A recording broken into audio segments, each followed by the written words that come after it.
এই আবলা খাতুন বেটি মাতারি হন, ওই বেটা তোর বিয়ে করার সময় আমার যে বদনাম তোরে বলছিল, তোর বাপ মা তোর মাথায় যদি গিলু থাকতো তোর বোঝা উচিত ছিল তোর বদনামটাও আমার একদিন করবে। তোর হাজার বদনাম আমাকে করেছে, আমি বলবো না তো, কারণ আমি তাকে ভালোবাসি। সে আমার বাচ্চার বাপ, সে আমার স্বামী ছিল, আমার প্রেমিক ছিল, রে গলায় দড়ি দিয়ে সে মরে যাচ্ছিল, আমি বলবো না তো। তোর বুদ্ধি কতটুকু হাঁটুর নিচে তোর বুদ্ধি আমি তো তখনই বুঝতে পেরেছি। আমার বদনাম যখন তোর কাছে করে তোর বুদ্ধিরই ছিল যে এই বেটা তো ওই বেটি, যেই বেটির সাথে এত বছর থাকতে পারছে, এই বছর সংসার করতে পারছে, এত কিছু করতে পারছে, দুইটা বাচ্চা হইতে পারছে, সেই বেটির সাইডে যখন এই বেটি হঠাৎ খারাপ হয়ে গেছে, একদিন তুইও এরকম হঠাৎ খারাপ হয়ে যাবি। সেদিন লন্ডনে বেড়াইতে এসে দেখোস না হোটেলের মধ্যে কি ফাটাফাটিটা করলি, ওই বাড়িতে কি ফাটাফাটিটা করলি বাংলাদেশে,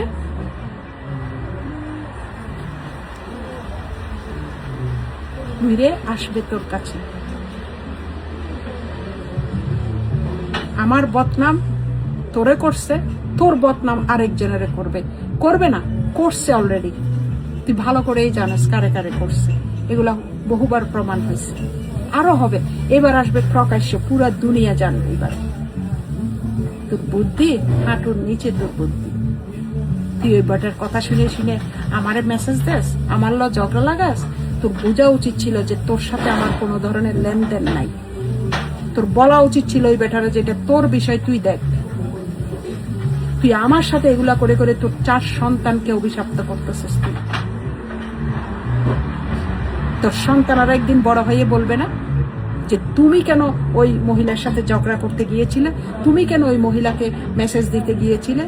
তোমার সন্তানেরা যদি তোমাকে বলে বড় হয়ে যে তুমি তো বলতে পারতে যে এটা বাবার বিষয়, বাবা দেখবে, তোমার সন্তানগুলি তো বড় হবে, একদিন তুমিও প্রশ্নবিদ হবে। তখন তুমি তোমার সন্তানদেরকে উত্তর দিবে কি? আমি তোমার সন্তানের উদ্দেশ্য বলে যাচ্ছি, তোমাদের মার সাথে আমার কোনো ধরনের দ্বন্দ্ব নেই। তোমার মাকে আমি কোনোদিন ফোন করিনি, তোমার মাকে আমি কখনো কোনো প্রবলেম ক্রিয়েট করিনি। তোমার মাকে আমি তোমাদেরকে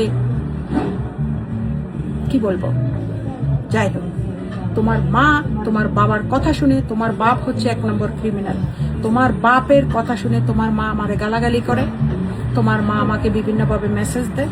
আমি এই মেসেজগুলি পরবর্তী দিন ফিউচার নিয়ে আসবো, তোমরা আমার ফেসবুকে দেখবে, একদিন বড় হয়ে একদিন দেখবে। তোমার মার তো এটা দরকার ছিল না। আমার মেয়ে তোমার মাকে লাভ ইউ বলে, তোমাদেরকে আমি বলছি, এই মাতারির যে 4 ছেলে, তোমাদের নাম আমি নিয়ে আসবো, তোমাদের 4 সন্তানকে আমি বলছি, তোমরা কি আমাকে লাভ ইউ বলবে? তোমরা কি আমাকে লুক আফটার করবে? তোমরা কি আমাকে দেখবে? দেখো তোমার মা বাপ তোমাদেরকে কিরকম করে মানুষ করেছে, কত জঘন্যভাবে মানুষ করেছে, মনুষ্যত্ব দিয়ে মানুষ করেনি। কিন্তু আমি আমার সন্তানকে এমনভাবে মানুষ করেছি যে সৎ মাকেও যেন লাভ ইউ বলে, সৎ মাকেও যেন ভালোবাসে, সৎ মাকেও যেন সম্মান করে। মা মাই, সৎ হোক এর অসৎ হোক বা নিজের হোক, ইকুয়ালি সবাইকে সম্মান করানো আমার বাচ্চাদেরকে আমি শিখেছি। আমার বাচ্চারা এত ভালো, এত ভদ্র। আমার বাচ্চারা একটা মানুষ সিটে বসে থাকলে, 2টা মানুষ থাকলে, একটা সিট থাকলে আমার বাচ্চারা দাঁড়াই থাকে, কখনো বড়দের সামনে বসেও না। এগুলা দেখে দেখে দেখে দেখে এই মাতারির জ্বলে পুড়ে ছাই হয়ে তার বাচ্চারা তো পুরো যাওরা, দুনিয়ার শয়তান, বড় হলে তো মুরগি মিলন হবে। দেখে জ্বলে আমার বাচ্চাগুলাকে মাহারা করে আমার বাচ্চাগুলাকে নষ্ট করলো। কিন্তু আমার বাচ্চাগুলো একদিন বুঝবে। তোমার এই 4 সন্তানকেও আমি বলে যাচ্ছি, তোমার মা তোমার বাবা আমার সন্তানদেরকে নষ্ট করেছে। জীবনে যদি তোমরা কোনোদিন কোনো কষ্ট পাও, কোনো দুঃখ পাও, মনে করবে এটা আমার সন্তানের আমার অভিশাপ, এটা মনে রেখো। শুধু এইটুকুই বললাম। তোমার মাকে গিয়ে প্রশ্ন করো যে তোমার মা কেন আমাকে মেসেজ দেয়, কেন আমাকে গালাগালি করে? তোমার মাকে কি কোনোদিন আমি ফোন করেছি? তোমার মাকে আমি পারমিশন দিয়েছিলাম তোমার বাবাকে বিয়ে করার জন্য, তারপরেও তোমার মা কেন আমাকে এত টর্চার করছে? তোমার মা কেন আমার কাছে আসছে? তোমার মার সাথে তো আমার কোনো লেনদেন নাই, আমি তো তোমার মাকে কোনো অপরাধী বলিনি। তাহলে কেন তোমার মা আমার সন্তানগুলাকে কেড়ে নিল?